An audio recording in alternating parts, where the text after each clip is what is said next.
If you're on social media and you're scrolling and you don't even know why you're scrolling, like you don't even know what you're looking for, your dopamine system has been tapped out. Andrew Huberman knows a secret that only 1% of the billions of people in the world know. And the key to it is dopamine.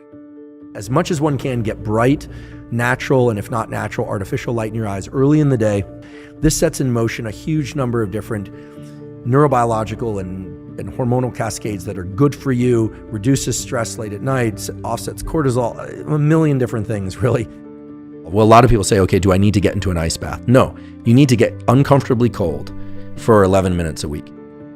The American neurosurgeon suggests that by exposing ourselves to light, whether natural or artificial, early in the day, we can unlock our full potential. In the video, he shares some small but crucial tips to help us improve ourselves.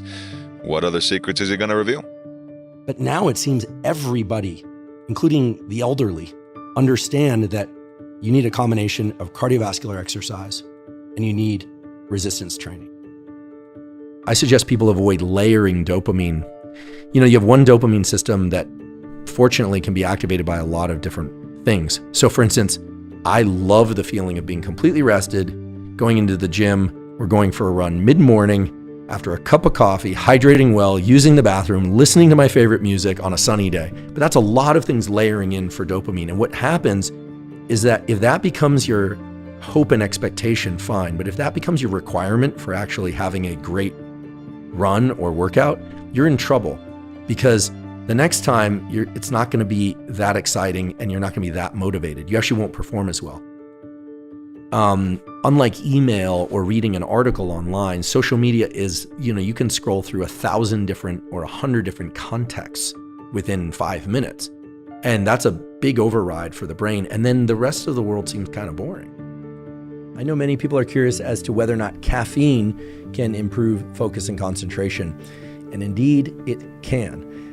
Engaging in cardiovascular exercise and resistance training are natural ways to increase your dopamine levels without relying on social media or mindlessly scrolling through your phone. There are many other natural and other healthier ways to boost your dopamine and live a fulfilling life.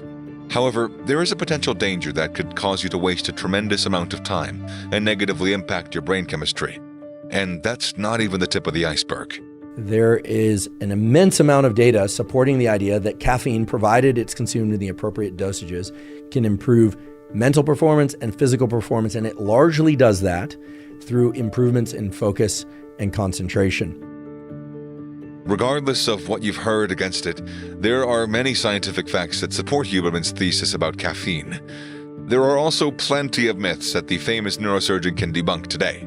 Caffeine also have other additional benefits. In particular, the caffeine in yerba mate and coffee and other sources of caffeine are known to increase the density and efficacy, that is the number and the function of dopamine receptors. And this has been shown in humans several times. So by ingesting caffeine pretty regularly, you're actually increasing the ability of dopamine to have this effect of increasing motivation and drive. I tend to ingest caffeine only early in the day. I tend to cut off my caffeine intake somewhere around 1 or 2 p.m. to ensure that I can get into a good night's sleep. But I realize that there are people out there that ingest caffeine as late as 2 or 3 in the afternoon and can still sleep fine. I will caution those of you that think that you can drink caffeine in the evening or nighttime and still fall asleep. All of the research points to the fact that the architecture of your sleep and the depth of your sleep is disrupted, even if you're able to fall and stay asleep. The sleep you're getting is simply not as good as the sleep you would get if you were to shut off your caffeine intake at least 8 hours before bedtime, and ideally more like 10 or even 12 hours before bedtime. So I think that, 10 years ago or 5 years ago or even 2 years ago, I used to think, okay, what's the workout split? Or how am I going to eat for the next couple of months? What am I trying to optimize for? Is it muscle? Is it fat loss? Is it just maintaining? Is it energy? Is it focus? That's all fine and good, but sleep, nutrients, exercise, light, relationships, those really establish the foundation of what I consider to be all of the elements that create our ability to move as seamlessly as possible between the states that we happen to be in and the states we desire to be in. 11 minutes a week, divided up into a couple sessions of 2 to 3 minutes of deliberate cold exposure, increases the density of brown fat in adults and allows them to feel more comfortable in cold temperatures when they're just walking around, okay? But also when they put themselves into this deliberate cold, and I'll talk about how cold in a moment, that then they achieve much bigger increases in core resting metabolism, improvements in blood lipid and insulin management profiles. And there's some other positive effects like improved mental resilience. So a lot of positive effects. It is not important how you get cold. You could even put ice packs on your neck or in your whatever, in your pants. Just get cold. People do that. Uncomfortable. You get uncomfortably cold. How cold depends. And people always say, I want to give me a number. Well, what's uncomfortable to you is not going to be uncomfortable to me and vice versa. So uncomfortably cold. And then the key thing is that it needs to be safe, right? I mean, you're not going to jump into 30-degree Fahrenheit water. Your heart will stop, right? So you're going to try and get into chilly water that you want to get out, but you can calm yourself and stay in for that period of 2 to 3 minutes. These days, I have this obsession with trying to do one cognitively hard thing a day, and one physically hard thing a day. Now, it does not extreme physical, not David Goggins level workouts or anything, but I try and get my brain into kind of a linear mode. I try and narrow that aperture. Because if I don't, the distraction that's created by social media and interactions with others can kind of wick out into the rest of the day. So I'm not necessarily trying to finish something in that time, but I try and do something challenging. If I was well structured in the early part of the day, it's that 2 or 3 p.m. The key is then to try and get something really useful done cognitively again. So some people might look at this and say, wait, you're working for an hour in the morning and 30 minutes here and an hour in the afternoon. When are you actually working? But it's really about the depth of the trench when you're working. And so if I'm going to drop into something again for a few hours in the afternoon, I'm really going to drop into it. And that's typically phone off and out of the room. And my goal is to get to the evening time so that I can do the things that I want. It's like how to get more focused. Okay, so we can talk about, what do you take? What's the supplement? But you have to say, well, how are you sleeping? Have you done any exercise? You really always find yourself, or I find myself, taking 10 steps back and then moving through the sequence of 5 things before you can even begin to talk about whether or not taking 300 or 600 milligrams of alpha GPC and how often to do that and does it work and yes, it works, etc. But those things really set the foundation. And so I like to think of those 5 things every single day. You have to re-up on sleep every 24 hours or try to. You have to re-up on movement every 24 hours. You can go a day or so immobile, but you better move the next day, right? Mm-hmm. And ideally you're moving 7 days a week.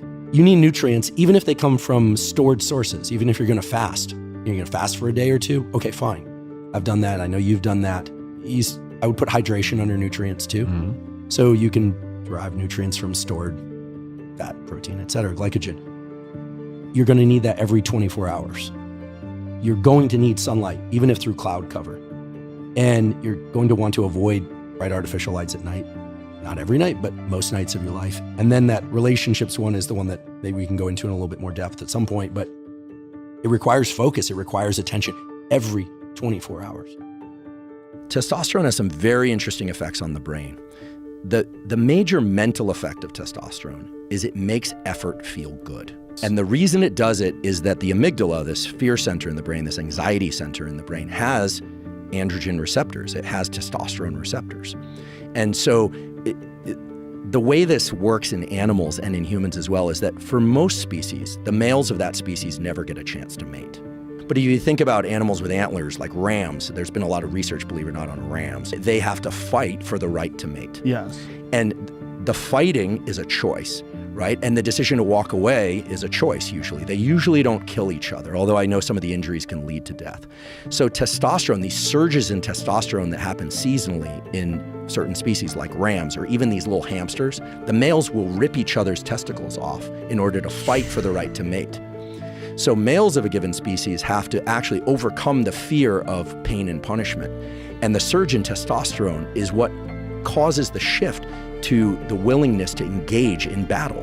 And so when humans are taking low doses or reasonable doses of testosterone, or they're increasing their testosterone, or they're going through puberty, effort and leaning into pain and challenge actually has the effect of making the body feel soothed and good. It's a drive, just like sex is a drive or drinking water when you're thirsty is a drive.